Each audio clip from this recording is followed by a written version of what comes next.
अस्सलाम वालेकुम गर्ल्स। आज हम प्रॉब्लम नंबर 4 करेंगे। ये प्रॉब्लम मैं आपको खुद इसलिए करवाऊँगी क्योंकि इसके अंदर कुछ ऐसे पॉइंट्स हैं जो थोड़े डिफरेंट हैं, जो आपने पहले एक्सपीरियंस नहीं किए हुए। ठीक है, तो इसको रीड करते हैं। Ansar commences business on 1 July 2016 with capital 20,000। अच्छा, 1 जुलाई को वो अपना एक नया बिज़नेस स्टार्ट कर रहा है। ठीक है, जब नया बिज़नेस स्टार्ट करेगा तो ज़ाहिर सी बात है कैपिटल इंट्रोड्यूस करेगा, तो वो जो कैपिटल है वो 20,000। अब ये है हमारा ओपनिंग कैपिटल। ठीक है, अब यहाँ पे उन्होंने ओपनिंग कैपिटल दे दिया तो हमें ओपनिंग स्टेटमेंट ऑफ अफेयर बनाने की ज़रूरत नहीं है। ठीक है, दूसरा आगे डिटेल्स गिवन है। During the year ended 30 June 2017। अब उसने बिज़नेस स्टार्ट किया था जुलाई 2016 को और उसका साल ख़त्म हो रहा है जून 2017 को। ठीक है, अच्छा, उसने और क्या क्या किया है। ही बोरोड ₹5,000 फ्रॉम मिस्टर ए। अब एक ये नया पॉइंट है जो कि आपने पहले नहीं पढ़ा हुआ कि वो हम लोग किसी से उधार ले रहे हैं। अब हम लोगों ने किससे उधार लिया? मिस्टर ए से। ठीक है, 5,000 रुपये उधार लिए। अब ये कहाँ पे आएगा? ये आएगा लाइबिलिटी के अंडर। क्यों? क्योंकि हम लोग जब किसी से लोन लेते हैं तो हमारी एक ज़िम्मेदारी होती है कि हमने जितने पैसे भी जिससे लोन लिए हैं हमने उसको वापस करने हैं। बेशक 1 महीने बाद, बेशक 4 महीने बाद, बेशक साल के बाद, 2 साल के बाद, लेकिन हमारी लाइबिलिटी तो है ना, हमारी ज़िम्मेदारी तो है ना कि हमने उस बंदे को पे करना है। ठीक है, तो ये लाइबिलिटी के अंदर जब हम स्टेटमेंट ऑफ अफेयर बनाएंगे तो लाइबिलिटी के अंडर हम उसको मेंशन करेंगे। And introduce a further capital of ₹2,000। ठीक है, फर्दर कैपिटल भी इंट्रोड्यूस करवाया उसने, 2,000 यहाँ पे गिवन है। फर्नीचर वर्थ ₹3,000 वर परचेज। अब 3,000 का फर्नीचर उसने परचेज़ किया था और यहाँ पे मेंशन कर दिया गया है he had drawn from the business a sum of ₹3,000 during the year. अब उसने अपने बिज़नेस में से 3,000 यूज़ किए हैं पर्सनल यूज़ के लिए, तो ये ड्राइंग्स होंगी। ठीक है, on 30 June 2017 his position was as follow. अब यहाँ पे डिटेल्स दी हुई हैं कि साल के आखिर में उसकी पोजीशन क्या थी। साल के आखिर की डिटेल्स गिवन है, मतलब हमने क्लोजिंग स्टेटमेंट ऑफ अफेयर बनानी है, उसके अंदर ये सारी चीज़ें मेंशन करनी है। Cash in hand 450, cash at bank 2,500, sundry debtors 4,050, stock 7,000, bill receivable 1,800, sundry creditors 750। अच्छा, अब एक और नया पॉइंट आया है यहाँ पे, बिल रिसीवेबल जो कि है 1,800। अब बिल रिसीवेबल आपको पता है एसेट होता है, तो ये एसेट के अंडर आएगा। ओके, ये सारी डिटेल्स गिवन है। अब उनकी मेन रिक्वायरमेंट क्या है? Furniture is to be depreciated by 10%। Furniture की हम डेप्रिसिएशन लेंगे 10%। Ascertain the profit and loss made by Ansar during the year ended 30 June 2017। अब उन्होंने क्या, प्रॉफिट एंड लॉस स्टेटमेंट बनाओ। ठीक है, अब यहाँ पे मैं आपको अब हाईलाइट कर देती हूँ कि हमारी मेन चीज़ें हमारे पास क्या क्या गिवन है। अच्छा, सबसे पहले हमारे पास गिवन है ओपनिंग कैपिटल। ठीक है, तो हमें ओपनिंग स्टेटमेंट ऑफ अफेयर बनाने की बिल्कुल ज़रूरत नहीं है। उसके बाद हम लोगों ने उधार लिया था मिस्टर ए से 5,000 रुपये, ये गिवन है। फर्दर कैपिटल जो हमने इंट्रोड्यूस करवाया 2,000 रुपये, ये गिवन है। ठीक है, अच्छा, और फर्नीचर हम लोगों ने परचेज़ किया 3,000 का और ड्राइंग्स की 3,000 की, ये सब गिवन है। ठीक है, इसके अलावा इन 2 लाइंस के अंदर हमारे पास अपनी क्लोजिंग स्टेटमेंट ऑफ अफेयर की हर चीज़ गिवन है। अब हम क्वेश्चन के सॉल्यूशन पे जाएंगे। ठीक है, ताकि हम डिटेल में आपको बता सकूं। अच्छा, सबसे पहले तो हम जिस तरह हम बनाते हैं अपना फॉर्मेट मेंशन करेंगे। ठीक है, सबसे पहले जिसका हम बना रहे हैं स्टेटमेंट, उसका नाम लिखेंगे मिस्टर आंसर। स्टेटमेंट कौन सी बना रहे हैं? Statement of affair. ठीक है, और किस डेट की बना रहे हैं? साल के आखिर की, मतलब एज़ ऑन 30 जून 2017। ठीक है, ये हम लोगों ने डेट मेंशन कर दी।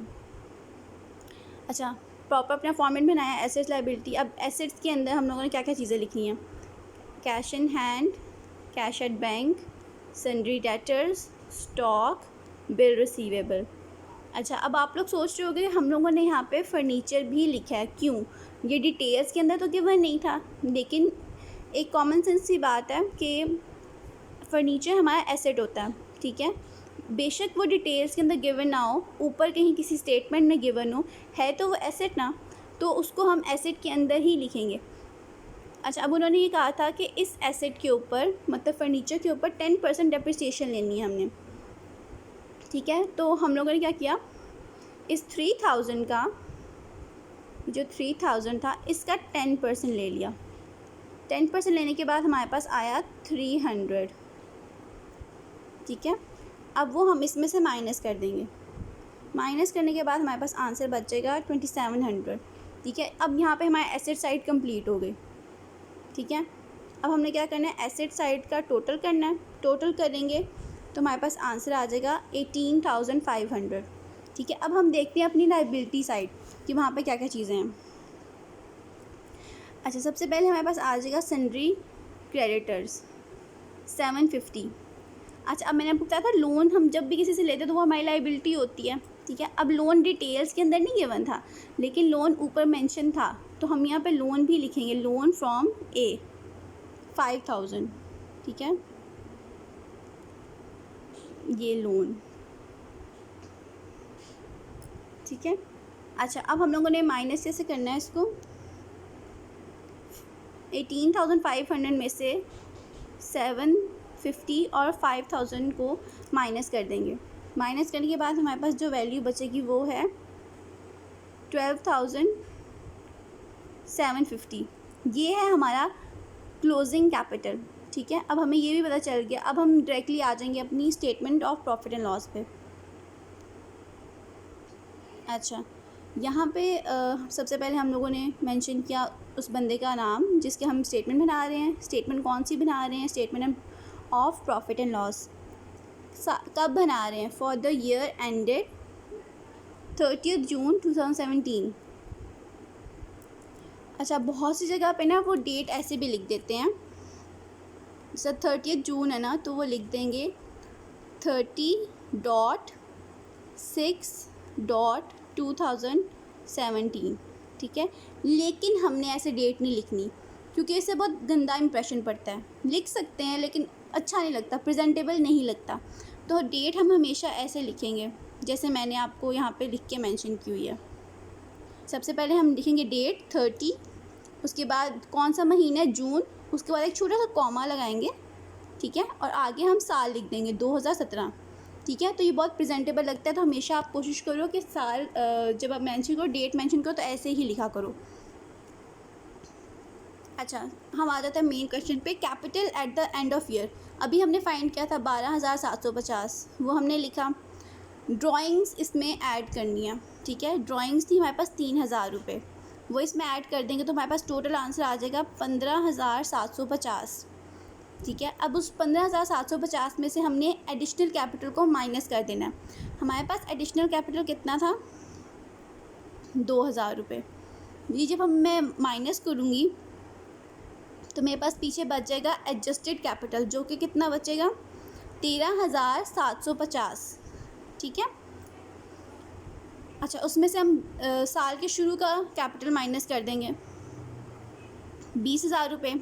अब यहाँ पे आप लोगों ने चीज़ नोटिस करनी है कि एडजस्टेड कैपिटल की अमाउंट कम है 13,750, और कैपिटल जो स्टार्टिंग वाला है वो ज़्यादा है 20,000। जब हम छोटी अमाउंट में से बड़ी अमाउंट माइनस करते हैं तो हमारा आंसर हमेशा माइनस में आता है, ठीक है। तो जब हमारा आंसर माइनस में आएगा इसका मतलब है हमें लॉस हो रहा है। अब हम इसको माइनस करेंगे तो हमारा आंसर आ जाएगा 6,250, जो कि हमारा लॉस है, ठीक है। यहाँ पे मैंने मेंशन किया लॉस फॉर द ईयर, ठीक है, ये हमारा लॉस हो रहा है। अच्छा, सिंपल सा ही क्वेश्चन था, इसमें कोई ज़्यादा डिफ़िकल्ट बात नहीं थी। एक लोन ने आया था, ठीक है, और उन्होंने फर्नीचर लोन को डिटेल्स के अंदर नहीं लिखा था, ऊपर मेंशन कर दिया था, ठीक है। अब वो उन्होंने ऊपर मेंशन इसलिए किया था ताकि आपको कंफ्यूज कर सकें, ठीक है। अब मोस्टली बच्चे मिस्टेक क्या करते हैं कि वो ये सारी चीज़ें लिख लेंगे और क्वेश्चन सॉल्व करना स्टार्ट कर देंगे, लोन भी मेंशन नहीं करेंगे, ठीक है। फर्नीचर भी मेंशन नहीं करेंगे, तो सारा क्वेश्चन गलत हो जाएगा। ठीक है, अब उन्होंने आपको कंफ्यूज करने के लिए दोनों चीज़ें ऊपर क्वेश्चन के स्टार्टिंग में दे दी थी। ठीक है, लेकिन आपको ध्यान में रखना है कि जब आपको पता है फर्नीचर एसेट है तो आपने यहाँ पे मेंशन करना है, लोन लायबिलिटी होती है तो आपने यहाँ पे मेंशन करना है। ठीक है, आई होप आपको ये क्वेश्चन समझ आ गया होगा, सिंपल सा था, ऐसा कोई बहुत डिफ़िकल्ट बात नहीं थी।